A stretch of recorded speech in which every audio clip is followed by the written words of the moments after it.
Hi, good morning, everyone.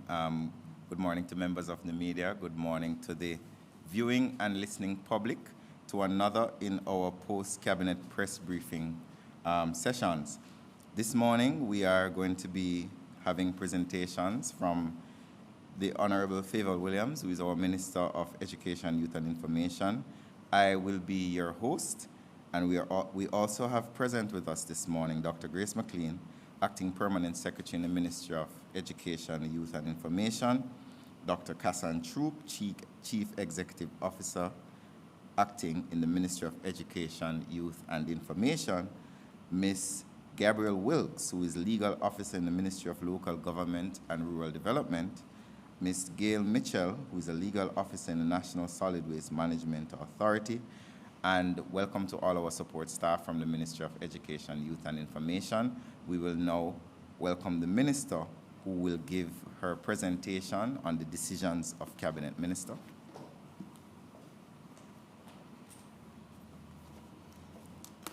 Thank you, Minister Morgan. Good morning, everyone. Thank you. Let me acknowledge the Honorable Robert Nestor Morgan, Minister of State in the Ministry of Education, Youth and Information, Dr. Grace McLean, Permanent Secretary Acting, Dr. Kassan Troop, our Chief Education Officer Acting, Mrs. Gabrielle Wilkes, Legal Officer, Ministry of Local Government and Rural Development, Ms. Gail Mitchell, Legal Officer, National Solid Waste Management Authority, other support staff from the Ministry of Education, Youth and Information, members of the media, good morning. I begin with the first major decision from Cabinet, which is the establishment of multi-sectoral body for the final report of a study on children living and working on the streets of Jamaica. Cabinet gave approval for the public release of the findings of the final report of a study on children living and working on the streets of Jamaica. Cabinet also approved the establishment of a multi-sectoral body named the Street and Working Children Task Force to review and finalize a street and working children framework of action. The multi-sectoral body will oversee the implementation of the framework of action in order to cauterize and significantly reduce the prevalence of children living and working on the streets in Jamaica. Children working on the streets is indicative of a lifestyle of significant risk. The last survey on this vulnerable population was undertaken at a time that predated the passage of the Child Care and Protection Act in 2004. That was 17 years ago. The purpose of the study is to determine factors that serve to predispose children to living and working on the streets, inclusive of trafficking victims that may be invisible, and to identify gaps in the provision of care and social protection services that could impede an effective response to addressing the street children. The Child Protection and Family Services Agency, CPFSA, and the Ministry of Education, Youth and Information will use the results and recommendations from the study to inform policies and program interventions relating to street children in Jamaica. The report was tabled yesterday in Parliament. I move now to the next decision of Cabinet, which relates to the disposal of properties owned by the Petroleum Corporation of Jamaica. Cabinet gave approval for the properties owned by the Petroleum Corporation of Jamaica to be disposed of and or divested. This activity is in keeping with the policy framework and procedures manual for the divestment of government-owned lands. The decision will see PCJ properties in Font Hill, St. Elizabeth, transferred directly to the Urban Development Corporation for its use. The Petroleum Corporation of Jamaica property located at 36 Trafalgar Road in Kingston will be rented at rates to be negotiated in the short term. These activities are in line with a Cabinet decision in August 2019, where it was agreed that the core functions of the Petroleum Corporation of Jamaica be integrated into the Ministry of Science, Energy, and Technology. The ongoing winding up of the operations of the Petroleum Corporation of Jamaica is consistent with the efforts of the government to rationalize public sector bodies. Cabinet also gave approval for the winding up of the Jamaica Marketing Company Limited, Jamco, and for the entity to be struck from the records of the company's house in London, United Kingdom.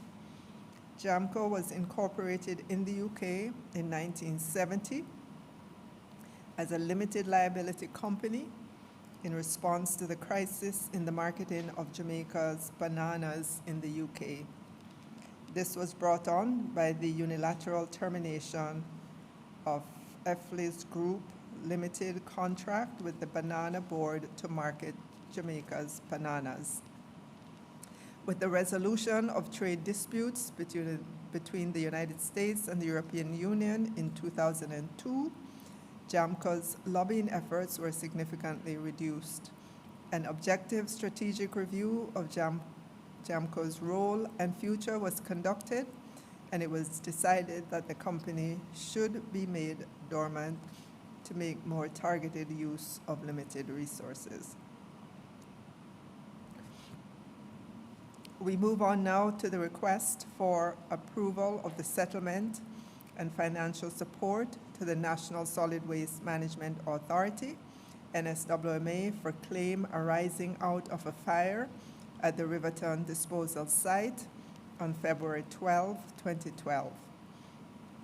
Cabinet gave approval for the settlement and financial support of claims in the amount of $4,557,437.44 to be made to the National Solid Waste Management Authority arising from a fire at the Riverton disposal site on February 5, 2012.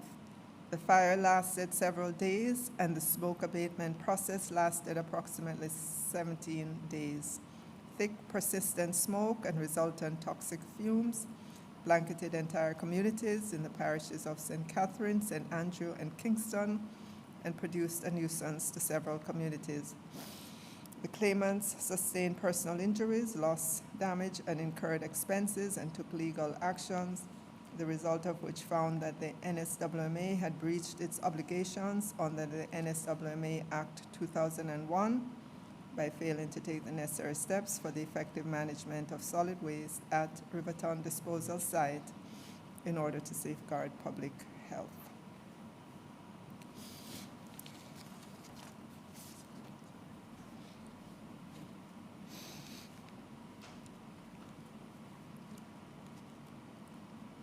Item number 5 is also a request for approval for the settlement and financial support to the NSWMA as well for claims arising out of fires at the Riverton disposal site on February 6, 2012 and March 7, 2015.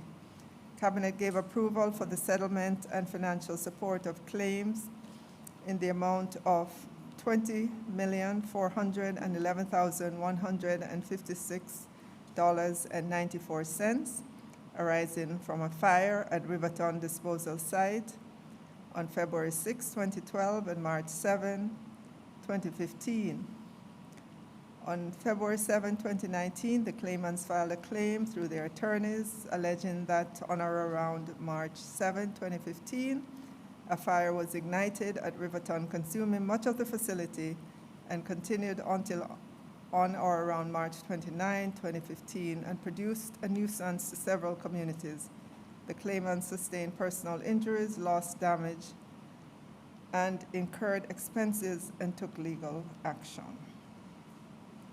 We move on now to reports. Cabinet received and approved the following annual reports and/or financial statements to be tabled in Parliament: Jamaica Fire Brigade 2016-2017, Jamaica Railway Corporation 2017-2018. We move now to contracts. Cabinet gave approval for the award of 2 contracts to reinforce the existing government broadband network in support of COVID-19 National Emergency Communication Backbone. The contracts were awarded to Syncon Technologies Solutions Limited and Productive Business Solutions Limited in the amount of US $589,781.54 excluding GCT, and US $9,401.48 respectively. Cabinet also gave approval for the award of a contract for general insurance coverage and brokerage services for the National Water Commission for the second year, May 28, 2021 to May 27, 2022 of a 3-year contract, and this was awarded to Marathon Insurance Brokers as follows. Placement of US denominated policies for US $3,121,821 excluding GCT. Placement of Jamaica denominated policies in the amount of $29,716,936 excluding GCT. Cabinet gave approval for the award of a contract for the Hounslow Water Supply and Upgrade Project, extension to Fort Charles, Hopewell Road to Fort Charles Transmission Pipeline in St. Elizabeth. The contract is for $112.6 million, and it was awarded to GECO Consultants and Construction Limited. Cabinet also gave approval for the award of a contract for the supply and delivery of 7 2020 model year water trucks for US $627,130 inclusive of GCT, and that contract was awarded to Tankwell Metals Limited. And that concludes the major cabinet decisions. I now turn to education. This morning, in response to questions being asked about students who would have deferred all or some of their subjects in the sitting of CSEC and CAPE exams,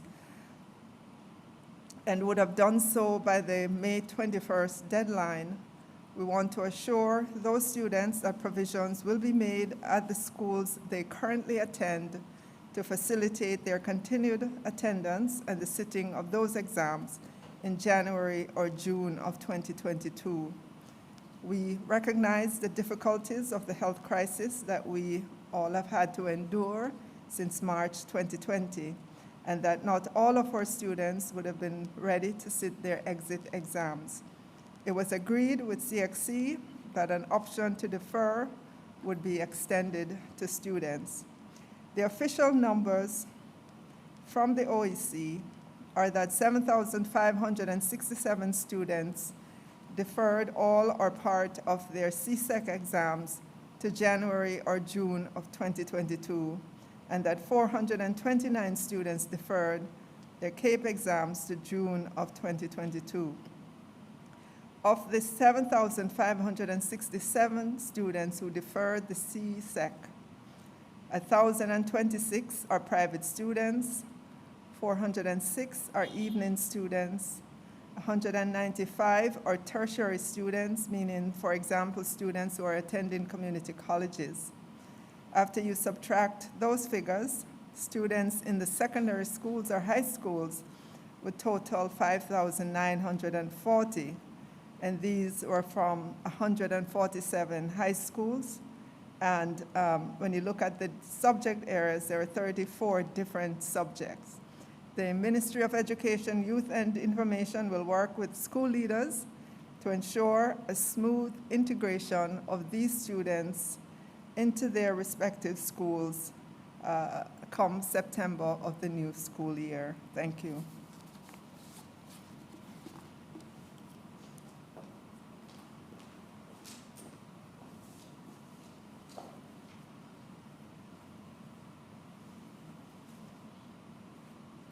Thank you very much, Minister. We will now have our question and answer segment, which will be moderated by Mrs. Lisa Williams, Mrs. Lisa Williams, Rowe. My humblest apologies. You may go ahead. Okay. Good morning, everyone. Let's begin with the questions. We are using the Zoom platform, so members of the media, remind you of the rules. You raise your hand in order to ask a question. Once you are acknowledged, please unmute yourself, state the media house that you are representing, and of course, we'd want your name. Let me jump to Mr. Prince Moore. He explained that he was having some technical issues, and so he would have sent his questions via text. So Prince Moore, he's asking, Prince Moore from the RJ Arglina Communications Group, he's asking, can the minister say whether she's optimistic that students are better prepared for CXC exams, which start on Monday? Minister Williams.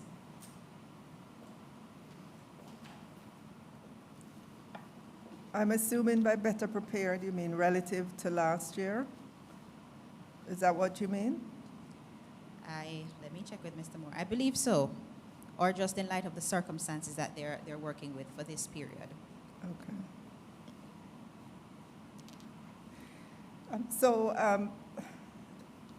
We all know that all of us in Jamaica, have been living through the pandemic. It has not been an easy time, and certainly it has not been easy for our students.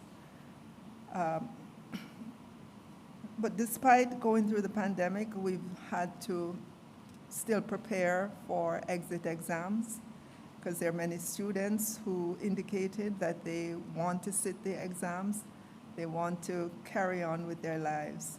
However, we are aware that not all students would have indicated that they are prepared for the exam.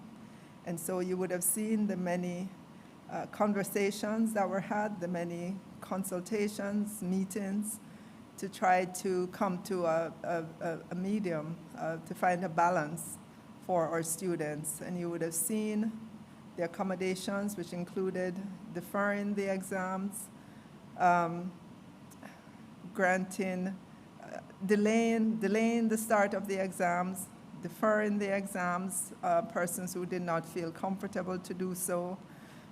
You would have seen the release of subject areas, and among some of the actions that were taken. Are all our students fully prepared this year for the exam? No. But I believe that the students who have made the decision to go forward with the exam, they have been preparing themselves. They would have understood exactly what would be required of them. And they, having taken the decision to go ahead with the exam, I believe that they will be giving it their best.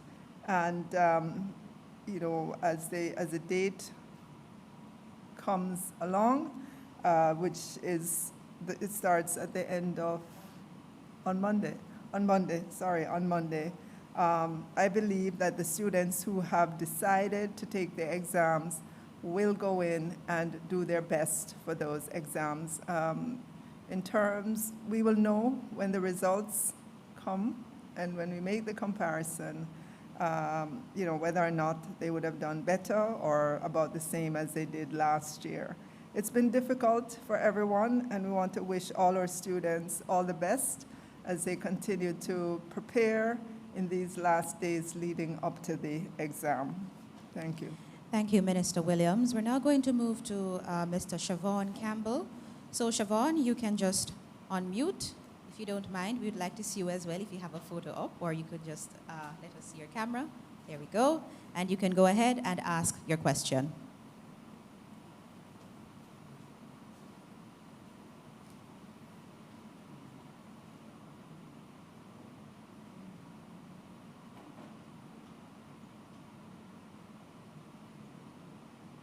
Okay, so Siobhan, we're not hearing you.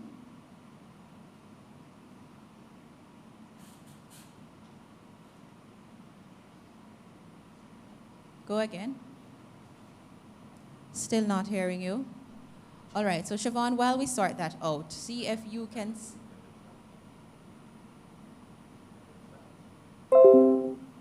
Send the message, the question in the chat. All right, let's move now to Ms. Nadine Wilson-Harris while Siobhan sorts out his technical matter there. Nadine Wilson-Harris, please go ahead on mute and ask your question. Good morning, everyone. I would like to know, as it relates to the opportunity for persons to gain access to venues, stakeholders to gain access to venues rent-free, as announced yesterday. I would like to know what are the qualifications, in terms of persons who have such interest, who will be reviewing, who are the persons that will get the special privilege. Also, I noticed that there was a letter in today's Gleaner from a teacher who said that he hasn't been paid in the last 4 months, and he's aware of other teachers who have had similar fees. I would like to know if there's an issue currently in terms of paying teachers, whether there has been any complaints to the Ministry of Education as it relates to that issue, and if so, what is the reason for this? Thank you. Minister Morgan will respond to the first questions. Thank you very much. I will respond to your first query, and then I'll ask the PS to respond to the matter related to teachers' salaries. The Prime Minister did outline yesterday that there is a standard process for getting approval for hosting events, which includes the local authority, where the fees have been reduced by 50%. It also includes, for large events, you would probably have to engage with the Ministry of Culture. I do not think that there is any stipulation that it has to be a privileged or special person. All Jamaicans who are doing legitimate businesses can apply to the relevant authorities. I will ensure that further clarity, since that there seems to be some confusion, will be issued today by the Ministry of Culture and also the Ministry of Entertainment on the matter. So the process is pretty standard, as has always been. Local authority, in this case, for particular events, you'd have to go through the Ministry of Culture and so on. So there's no special person or special privilege. All Jamaican citizens doing legitimate engagement can apply and can get the benefit. Permanent Secretary. Okay, so Nadine, let me first indicate to that teacher that we have taken note of the letter. I have personally read it, and we have started to do our investigation specifically concerning the matter that was raised in that letter. Just to say that the 2020-2021 school year has been an unusual year because we had to ensure that we provide additional temporary staff for our schools during the period. Of course, you know, there were many plans that we had last year during the summer period. Then those plans were aborted for the month of September. We started with a pilot of face-to-face in October, and you would have seen what would have happened throughout the year, and it's still happening now as we speak. Because of this, there were teachers who were engaged at the local level based on approval given by the central ministry for specific periods of time. If you notice, that teacher mentioned irregular payments. We will have to investigate to find out if it's a case where that teacher was engaged for, let's say, 2 months or 3 months, then he would no longer be on the payroll, and we would have to have him back on the payroll for another period if he's engaged. So it's one of those unusual years.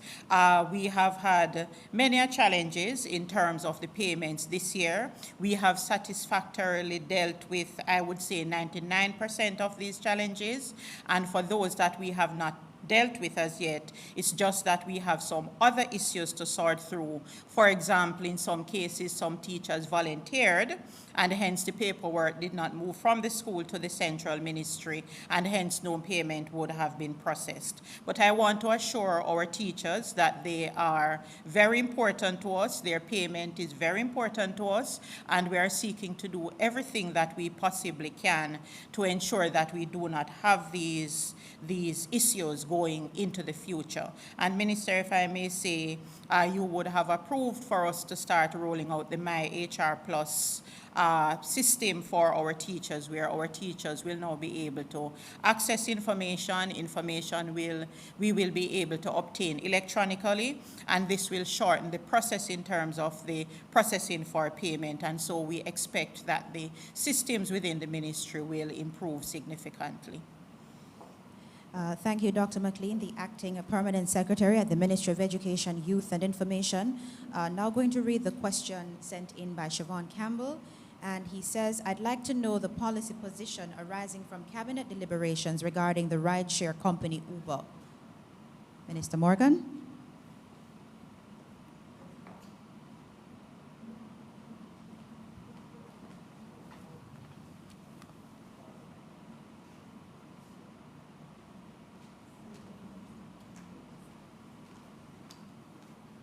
Hi, Siobhan. Thank you for your question. You would know that the deliberations of cabinet are confidential, so I cannot say whether yes or no that those deliberations took place. Additionally, you may be guided by the commentary of the Minister of Transport, the Honorable Robert Montague, who outlined, and it was broadcast on your program, your station this morning, that any person who is picking up or dropping off public passengers must acquiesce to the rules that exist that are being governed by the Transport Authority and the relevant legislation. So that is basically the position of the government. Anyone who is transporting public passengers must acquiesce, for a fare, must acquiesce to the rules, relevant licensing, relevant insurance regime, relevant numbers, and so on. So that is the position that was outlined by the minister. And if you need further clarity on the matter, I'm sure, as the minister did on your station this morning, he'll be willing to give further clarity. Thank you. Thank you, Minister Morgan. Now going to move to Ms. Zara Burton. Ms. Zara Burton, could you just please unmute yourself and go ahead and ask your question? Okay. Hi, good morning, everybody. My question is for Minister Williams. I wanted to understand where we are with Petrojam ownership. Do we 100% own Petrojam at this stage? And also, what has been the response from the Venezuelan government related to our taking over of their shares? Also, could you give an update as to how much money, if it is in escrow or has it been paid over to the Venezuelan government? So that's question one. Ms. Minister Burton, one moment. Those are three questions. So allow Minister Williams to digest all of which you're asking, allow her to respond, and then afterwards we'll just allow the additional questions to follow. Okay.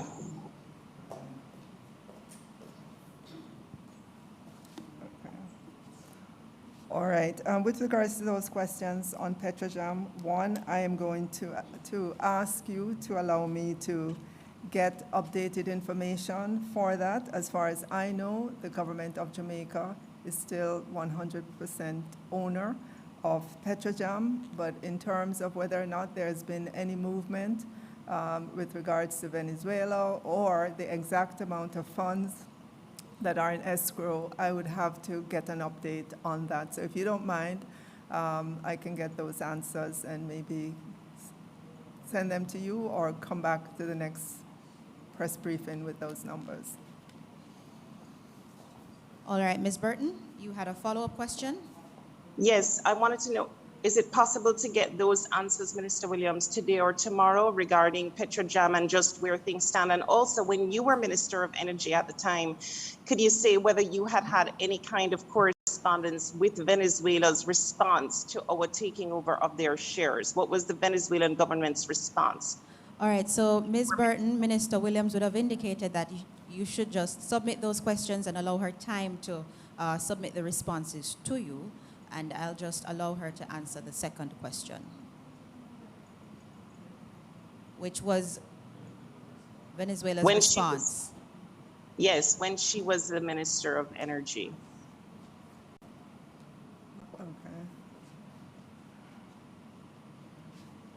Okay. in terms, you're asking about Venezuela's response to the proposal. You would have Well, heard it wasn't a proposal. I thought it was an action. an So I action. Well, thought you would have heard all the deliberations in Parliament.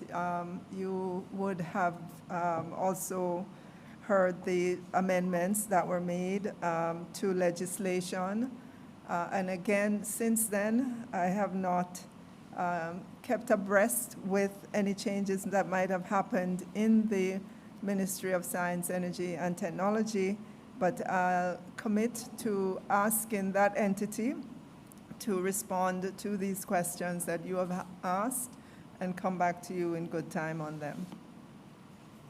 Okay. All right, thank you. Ms. Burton, there are other persons on the platform who had their hands raised for quite a while, so I'm just going to allow them to ask their questions. So Ms. Tennant, Janique Tennant, just state the media house that you're representing and unmute and ask your question, please. Good morning, everyone. I'm representing Our Today, and my question is, given the JTA's position against summer school, does the ministry still intend to move forward with summer school come July?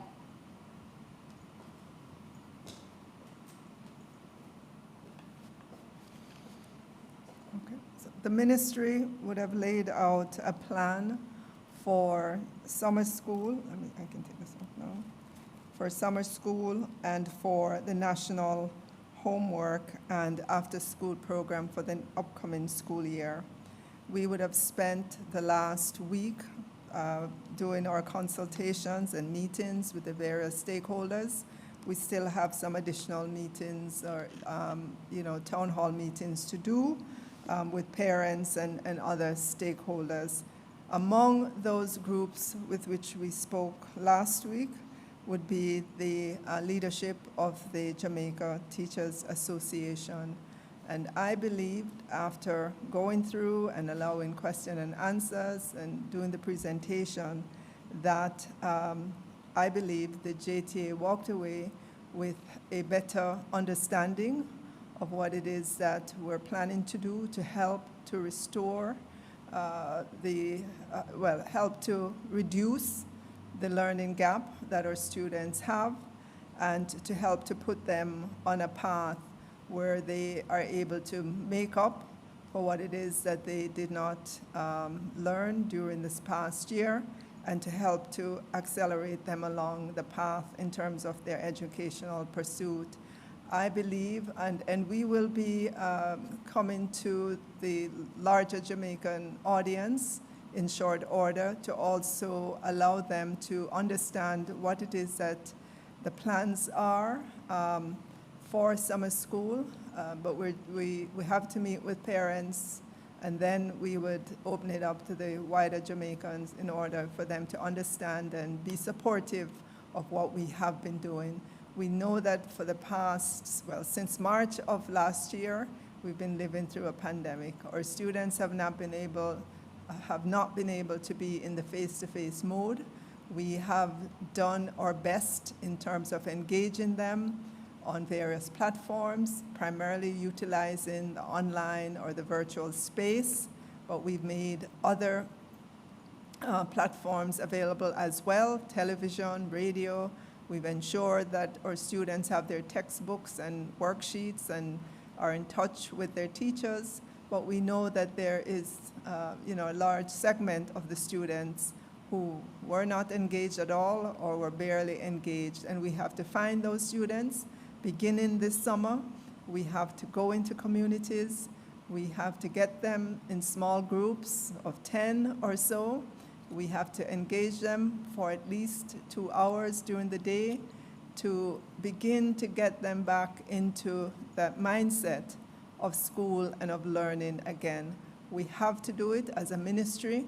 We have, every obligation to do it, and I believe that we would be irresponsible if we did not have a plan for summer and for the upcoming school year in terms of providing our children with additional hours so that they could have the concepts that they learn in class reinforced, repeated, taught again, allow them additional time to ask questions and to really learn what it is that they, are hearing from their teachers in the classroom when we go back into the face-to-face mode. I know that this is a big task for the ministry and all the persons that are involved, but we have to do it. We cannot afford for the learning loss to persist. We have to catch up, we have to close the gap, and we have to take our students well beyond where they were when this pandemic started. And we believe that the JTA is on board in terms of the plans that were laid out to them. Thank you, Minister Williams. Another question coming from Nadine Wilson-Harris. On Okay, mute. I have some follow-up for Dr. Grace McLean, and I also have some questions as it relates to the Riverton City, the claims that have been brought forward. For Dr. McLean, I wanted to find out, as it relates to the teachers that were employed temporarily, can you say how many, and how many have not been received payment as yet? Also, I wanted to find out, we've heard a lot about how many students have not been involved in terms of academic who have just disappeared from the system. Can you speak to how many teachers we have in that situation that haven't reported for classes online during this whole COVID period? As it relates to the Riverton City, One moment, Ms. Wilson-Harris. Let's allow Dr. McLean to respond, and then you ask the questions directed to the representatives here from the Ministry of Local Government and Rural Development and the National Solid Waste Management Authority. So, Dr. McLean? So Nadine, currently I have 3 teachers who we are actually doing the investigation regarding their payments. 2 of those teachers actually were employed for a set period, and then they indicated that they volunteered to continue their services for another period. So we are doing the checks to see really what happened from the school's perspective, and then we will make a decision as to how we treat with these matters. So those are the 2 that I have currently. Of course, we would have seen the one that was reported this morning in the Gleaner, and as I indicated, we have started the investigation. Now, the ministry has carried a budget for temporary staff overtime, meaning not only teachers, but also support staff. And that was the funds that we utilized for the engagement of a little over 600 teachers at different times. So they were not employed for a full year. Some were employed for 3 months, 4 months, 6 months, based on the need.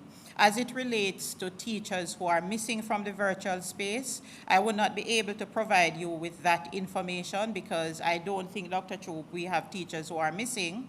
We provided different modalities, and our teachers have been supporting our principals. They have a handle in terms of the entire staff of the institution, and they can report to us how they have been utilizing our teachers. So we can't at this time say if teachers, we can at this time say that none of our teachers are missing from supporting within the institutions. Of course, we continue to monitor, and as information is provided, we will take whatever action that we need to take.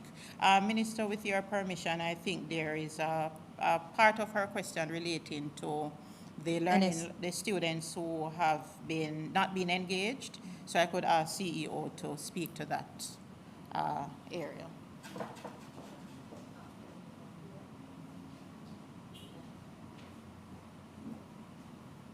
Okay, good morning, Minister. Good morning, everyone. So as PS indicated, we have not been advised of our teachers being missing.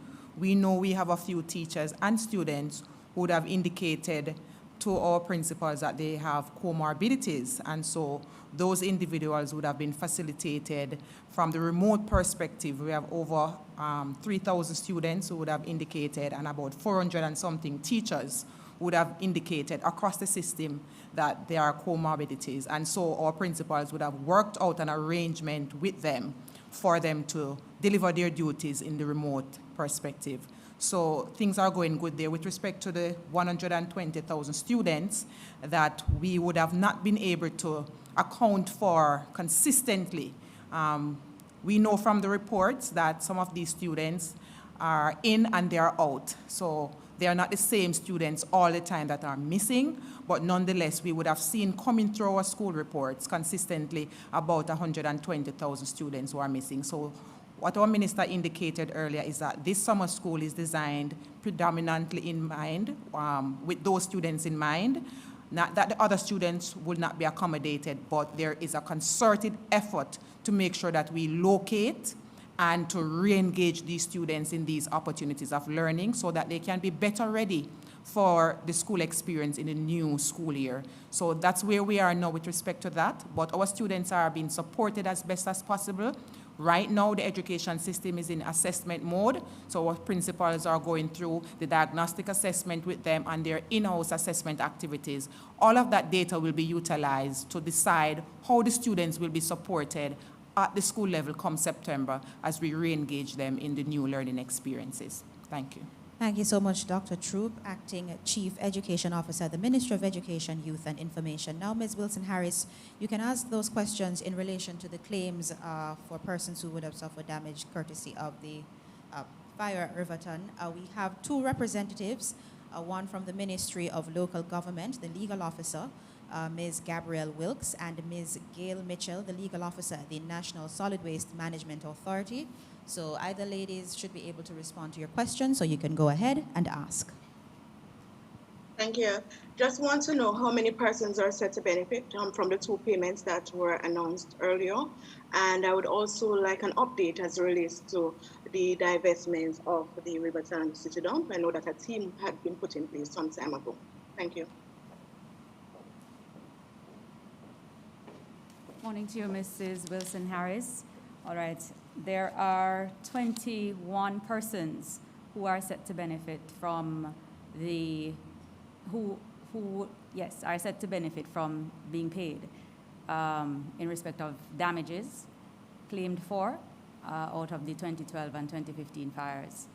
And as regards the divestment, there are the only thing I'm able to say at this point, very vigorous talks in respect of closure of Riverton, for example, and the works that are supposed to be done in respect of waste to energy transformation. And the enterprise team, I believe, though, have quite a bit of initiative that they are proposing. And so, along with the National Solid Waste Management Authority, we are in discussions presently with them to flesh out those ideas. Thank you, Ms. Gail Mitchell, the legal officer of the National Solid Waste Management Authority. Nadine, I hope you are satisfied with that response. Checking the platform, there's one final question now from Ms. Burton. Ms. Burton, go ahead, unmute, ask your question. Thank you again. This question is for either Minister Morgan or for Acting Permanent Secretary McLean. I wanted to find out in general, why is it that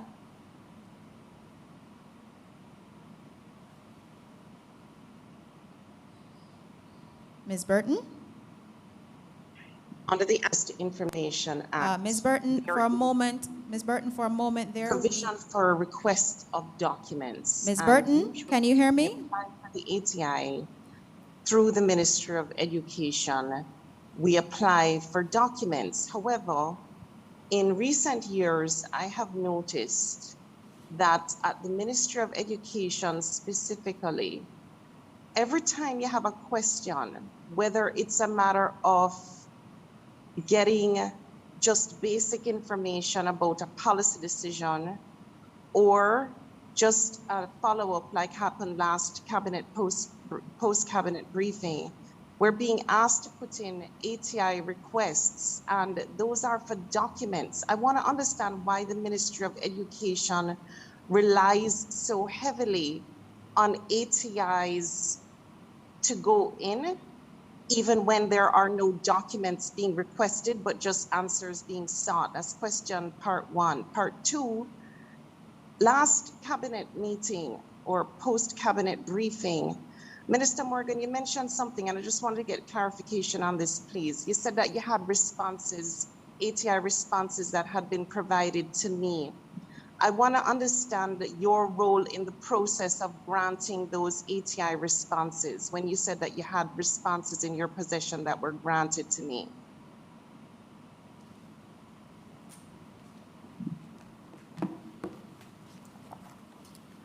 Good morning, Ms. Burton. I'll answer your second question first. When the matter was raised by yourself and others that you were having challenges accessing information from the ministry, I wrote to the ministry to query what is the status of these responses and why have they not been given. And I was advised, based on the information that was sent to me, that at a particular time you had made requests through the ATI unit, and these were the responses that were said to you. I have no particular role in giving responses related to the ATI unit. My duty as a policymaker is to ensure that the system functions efficiently. And if a citizen raises a concern, it is my duty as a Minister of State, who is in charge of information, to look into the matter to see whether or not there were challenges.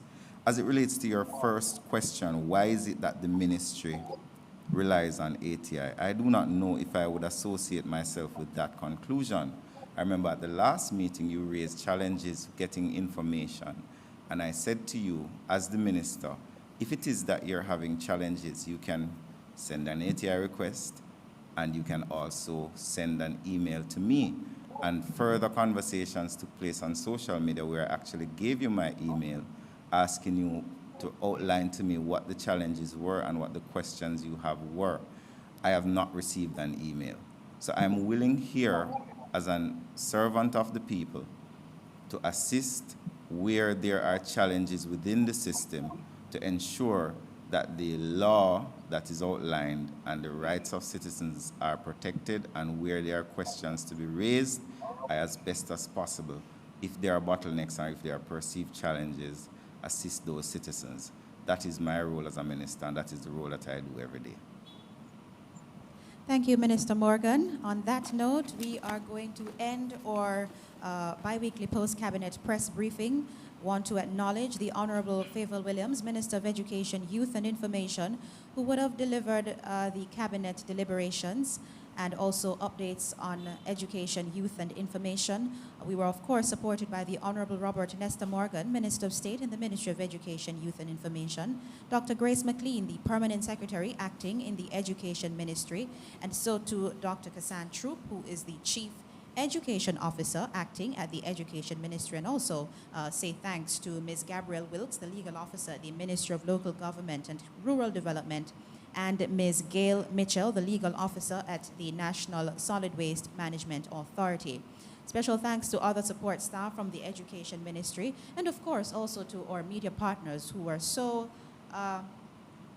very engaging this morning by asking their questions. See you again in 2 weeks' time. Have a great morning and a productive rest of the week. Thank you.